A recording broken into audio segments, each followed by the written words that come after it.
Pembacaan Alkitab 1 tahun, hari ke-107, 2 Raja-Raja pasal 13-15.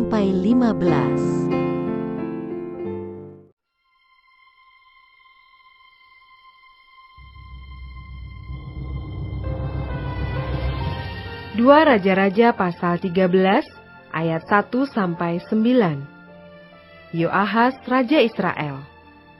Dalam tahun ke-23 zaman Yoas bin Ahazia Raja Yehuda, Yoahas anak Yehu menjadi raja atas Israel di Samaria. Ia memerintah 17 tahun lamanya. Ia melakukan apa yang jahat di mata Tuhan, dan ia hidup menuruti dosa Yerobeam bin Nebat, yang mengakibatkan orang Israel berdosa pula. Ia tidak menjauhinya. Sebab itu bangkitlah murka Tuhan terhadap Israel, lalu diserahkannyalah mereka ke dalam tangan Hasael, Raja Aram, dan ke dalam tangan Ben-Hadad, anak Hasael, selama zaman itu.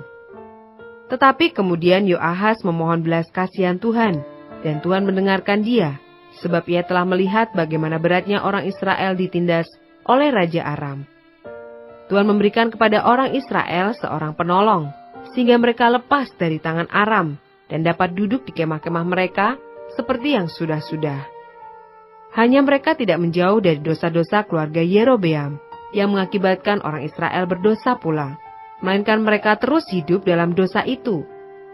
Juga patung Asyera masih berdiri di Samaria.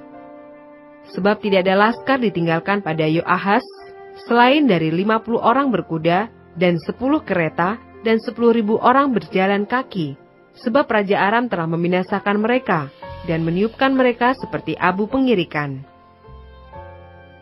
Selebihnya dari riwayat Yoahas dan segala yang dilakukannya, dan kepahlawanannya, bukankah semua itu tertulis dalam kitab sejarah Raja-Raja Israel?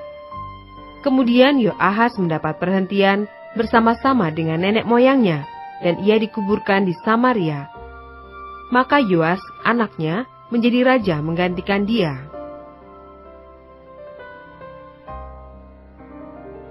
Ayat 10-13. Yoas, Raja Israel. Dalam tahun ke-37 zaman Yoas, Raja Yehuda, Yoas anak Yoahas menjadi raja atas Israel di Samaria. Ia memerintah 16 tahun lamanya. Ia melakukan apa yang jahat di mata Tuhan. Ia tidak menjauh dari segala dosa yang disuruh Yerobeam bin Nebat dilakukan orang Israel, tetapi terus hidup dalam dosa itu. Selebihnya dari riwayat Yoas dan segala yang dilakukannya dan kepahlawanannya, bagaimana ia berperang melawan Amasya Raja Yehuda, bukankah semua itu tertulis dalam kitab sejarah Raja-Raja Israel? Setelah Yoas mendapat perhentian bersama-sama dengan nenek moyangnya, maka duduklah Yerobeam di atas tahta ayahnya. Dan Yoas dikuburkan di Samaria, di samping Raja Israel.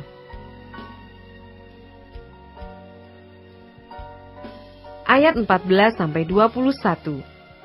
Kejadian menjelang kematian Elisa dan keajaiban dalam kuburnya. Ketika Elisa menderita sakit yang menyebabkan kematiannya, datanglah Yoas, Raja Israel, kepadanya dan menangis oleh karena dia. Katanya, "Bapakku, Bapakku, kereta Israel dan orang-orangnya yang berkuda." Berkatalah Elisa kepadanya, "Ambillah busur dan anak-anak panah." Lalu diambillah busur dan anak-anak panah. Berkatalah ia kepada Raja Israel, "Tariklah busurmu." Lalu ia menarik busurnya, tetapi Elisa menaruh tangannya di atas tangan raja, serta berkata, "Bukalah jendela yang di sebelah timur." Dan ketika dibukanya, berkatalah Elisa, "Panahlah." Lalu dipanahnya. Kemudian berkatalah Elisa, "Itulah anak panah kemenangan daripada Tuhan, anak panah kemenangan terhadap Aram. Engkau akan mengalahkan Aram di Afek sampai habis lenyap." Sesudah itu berkatalah ia, "Ambillah anak-anak panah itu." Lalu diambilnya. Setelah diambilnya berkatalah Elisa kepada Raja Israel, "Pukulkanlah itu ke tanah." Lalu dipukulkannya 3 kali, kemudian ia berhenti. Tetapi gusarlah abdi Allah itu kepadanya serta berkata, seharusnya engkau memukul 5 atau 6 kali. Dengan berbuat demikian engkau akan memukul Aram sampai habis lenyap. Tetapi sekarang hanya 3 kali saja engkau akan memukul Aram." Sesudah itu matilah Elisa, lalu ia dikuburkan. Adapun gerombolan Moab sering memasuki negeri itu pada pergantian tahun. Pada suatu kali, orang sedang menguburkan mayat. Ketika mereka melihat gerombolan datang, dicampakkan merekalah mayat itu ke dalam kubur Elisa, lalu pergi. Dan demi mayat itu kena kepada tulang-tulang Elisa, maka hiduplah ia kembali dan bangun berdiri. Ayat 22-25. Kemenangan Yoas atas Aram. Hazael, Raja Aram, menindas orang Israel sepanjang umur Yoahaz. Tetapi Tuhan mengasihani serta menyayangi mereka, dan ia berpaling kepada mereka oleh karena perjanjiannya dengan Abraham, Ishak dan Yakub. Jadi ia tidak mau memusnahkan mereka dan belum membuang mereka pada waktu itu dari hadapannya. Kemudian matilah Hazael, Raja Aram, maka Ben-Hadad anaknya menjadi raja menggantikan dia. Yoas bin Yoahaz merebut kembali dari tangan Ben-Hadad bin Hazael kota-kota yang dalam peperangan direbut Ben-Hadad dari tangan Yoahaz, ayah Yoas. 3 kali Yoas mengalahkan dia dan mendapat kembali kota-kota Israel.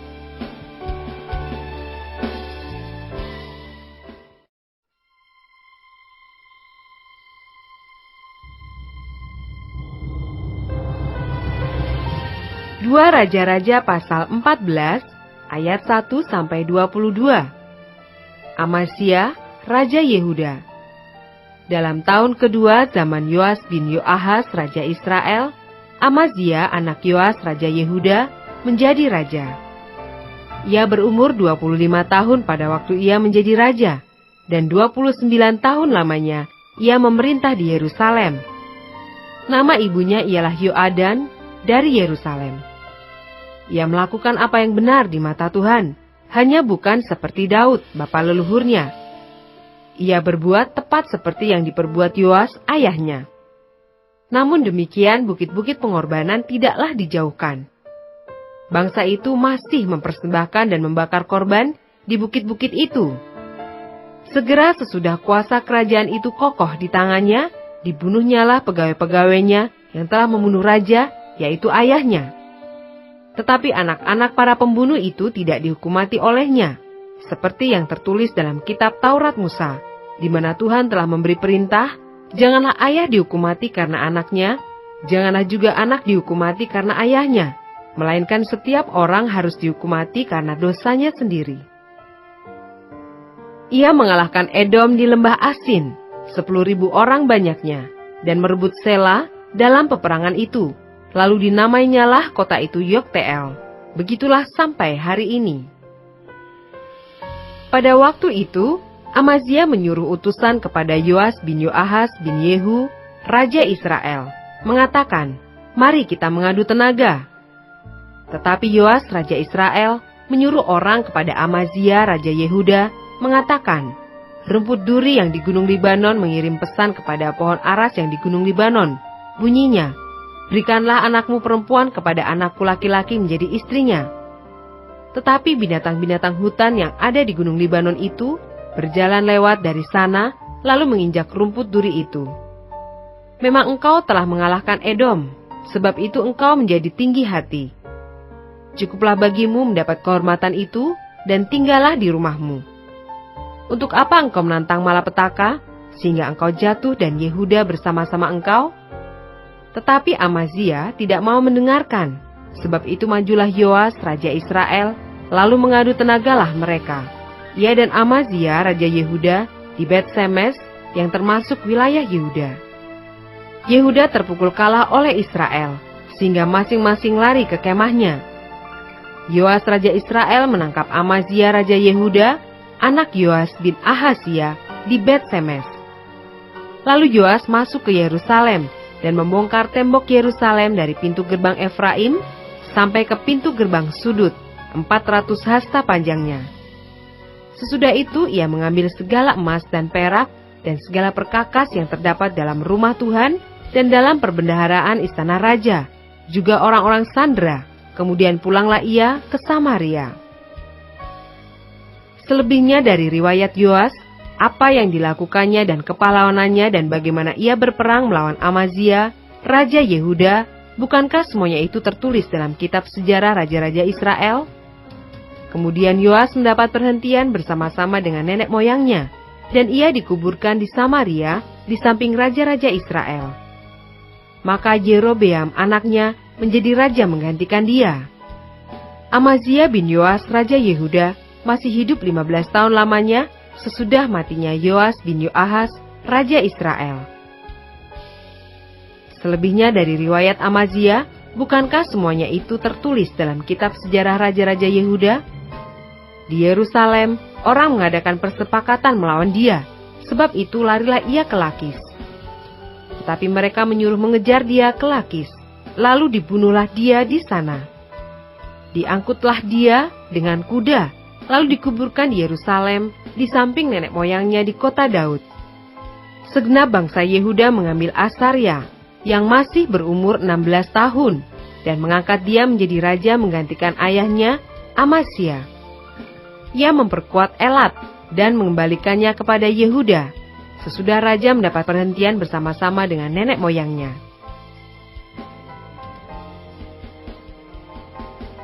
Ayat 23-29. Yerobeam bin Yoas, Raja Israel.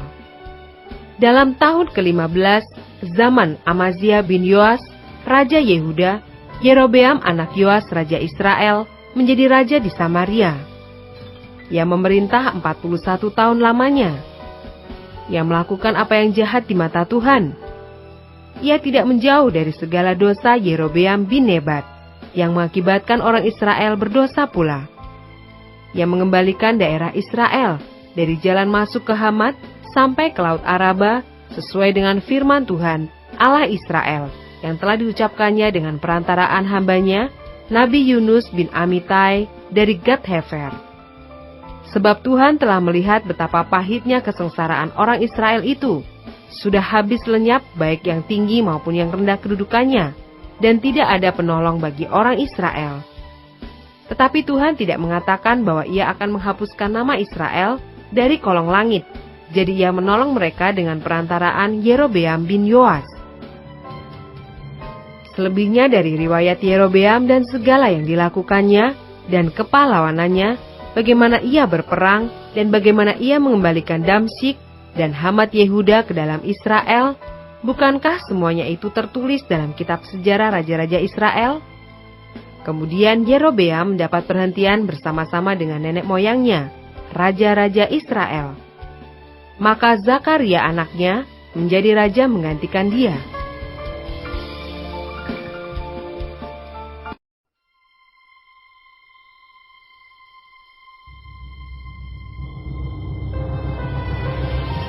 Dua Raja-Raja pasal 15 ayat 1-7. Asaria Raja Yehuda. Dalam tahun ke-27 zaman Yerobeam Raja Israel, Azaria anak Amazia Raja Yehuda menjadi raja. Ia berumur 16 tahun pada waktu ia menjadi raja, dan 52 tahun lamanya ia memerintah di Yerusalem. Nama ibunya ialah Yekolia dari Yerusalem.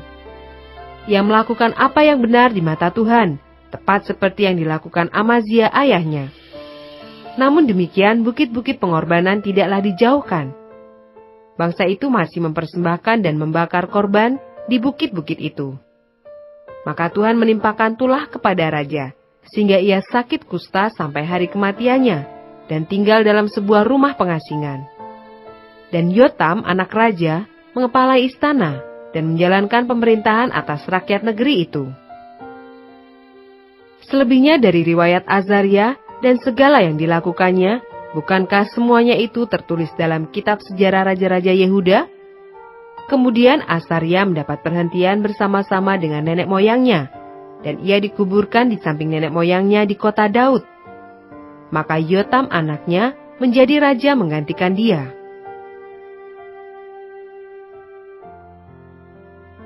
ayat 8-12. Zakaria Raja Israel. Dalam tahun ke-38 zaman Asaria Raja Yehuda, Zakaria anak Yerobeam menjadi raja atas Israel di Samaria.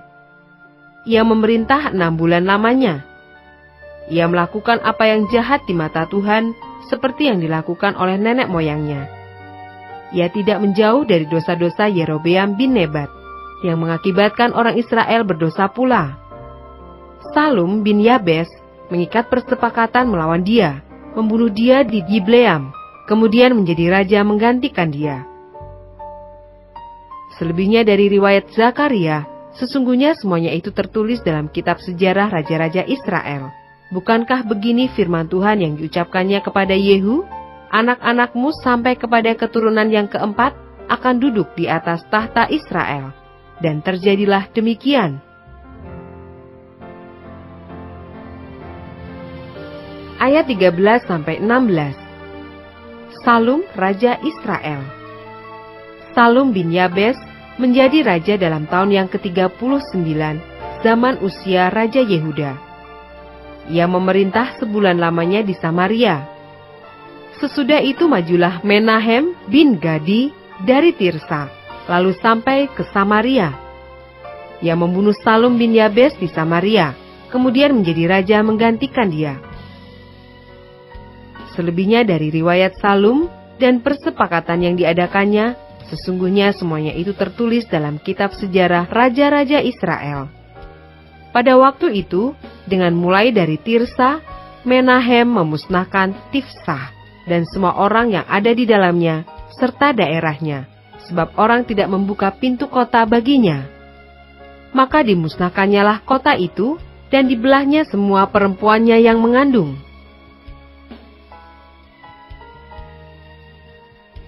Ayat 17-22. Menahem, Raja Israel. Dalam tahun ke-39 zaman Asaria Raja Yehuda, Menahem bin Gadi menjadi raja atas Israel. Ia memerintah 10 tahun lamanya di Samaria. Ia melakukan apa yang jahat di mata Tuhan. Sepanjang umurnya ia tidak menjauh dari dosa-dosa Yerobeam bin Nebat, yang mengakibatkan orang Israel berdosa pula. Pul, Raja Asyur, datang menyerang negeri itu. Lalu Menahem memberi 1000 talenta perak kepada Pul, supaya dibantunya dia mengokohkan kerajaan itu di tangannya. Menahem mengeluarkan uang ini atas beban Israel dan atas beban semua orang yang kaya raya untuk diberikan kepada Raja Asyur, 50 shikal perak dari setiap orang. Lalu pulanglah Raja Asyur, dan ia tidak tinggal di sana, di negeri itu. Selebihnya dari riwayat Menahem dan segala yang dilakukannya, bukankah semuanya itu tertulis dalam kitab sejarah raja-raja Israel? Kemudian Menahem mendapat perhentian bersama-sama dengan nenek moyangnya. Maka Pekahya, anaknya, menjadi raja menggantikan dia.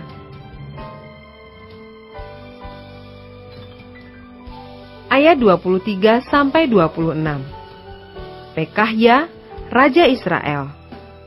Dalam tahun ke-50 zaman Asaria, Raja Yehuda, Pekahya anak Menahem menjadi raja atas Israel di Samaria. Ia memerintah 2 tahun lamanya. Ia melakukan apa yang jahat di mata Tuhan. Ia tidak menjauh dari dosa-dosa Yerobeam bin Nebat, yang mengakibatkan orang Israel berdosa pula. Lalu perwiranya, yakni Pekah bin Remalia, mengadakan persepakatan melawan dia dan membunuh dia di Samaria, di puri istana raja. Beserta dia ada Argob dan Arye, serta 50 orang dari Bani Gilead. Dibunuhnyalah Pekahya, kemudian menjadi raja menggantikan dia. Selebihnya dari riwayat Pekahya dan segala yang dilakukannya, sesungguhnya semuanya itu tertulis dalam kitab sejarah raja-raja Israel.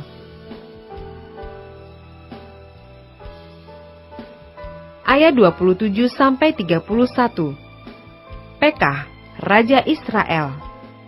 Dalam tahun ke-52 zaman Asaria Raja Yehuda, Pekah bin Remalia menjadi raja atas orang Israel di Samaria. Ia memerintah 20 tahun lamanya. Ia melakukan apa yang jahat di mata Tuhan. Ia tidak menjauh dari dosa-dosa Yerobeam bin Nebat yang mengakibatkan orang Israel berdosa pula. Dalam zaman Pekah Raja Israel, datanglah Tiglat-Pileser, Raja Asyur. Direbutnyalah Iyon, Abel Bet-Maaka, Yanoah, Kedes, dan Hasor, Gilead dan Galilea, seluruh tanah Naftali. Lalu diangkutnyalah penduduknya ke Asyur, ke dalam pembuangan. Hosea bin Ela mengadakan persepakatan melawan Pekah bin Remalia. Dibunuhnyalah dia. Kemudian dia menjadi raja menggantikannya dalam tahun ke-20 zaman Yotam bin Uzia. Selebihnya dari riwayat Pekah dan segala yang dilakukannya, sesungguhnya semuanya itu tertulis dalam kitab sejarah raja-raja Israel.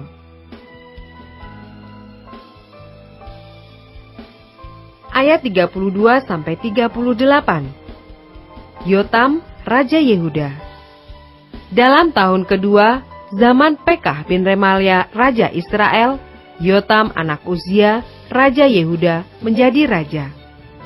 Ia berumur 25 tahun pada waktu ia menjadi raja, dan 16 tahun lamanya ia memerintah di Yerusalem. Nama ibunya ialah Yerusa, anak Zadok. Ia melakukan apa yang benar di mata Tuhan, tepat seperti yang dilakukan Uzia ayahnya. Namun demikian, bukit-bukit pengorbanan tidaklah dijauhkan. Bangsa itu masih mempersembahkan dan membakar korban di bukit-bukit itu. Ia mendirikan pintu gerbang tinggi di rumah Tuhan. Selebihnya dari riwayat Yotam, apa yang dilakukannya, bukankah semuanya itu tertulis dalam kitab sejarah raja-raja Yehuda? Mulai zaman itu, Tuhan menyuruh Rezin, Raja Aram, dan Pekah bin Remalia menyerang Yehuda. Kemudian Yotam mendapat perhentian bersama-sama dengan nenek moyangnya, dan ia dikuburkan di samping nenek moyangnya di kota Daud, bapa leluhurnya.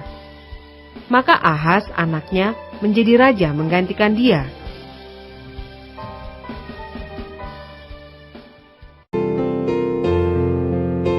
Demikianlah pembacaan Alkitab 1 tahun di hari ke-107. Yang berbahagia ialah mereka yang mendengarkan firman Allah dan yang memeliharanya. Tuhan memberkati. Amin.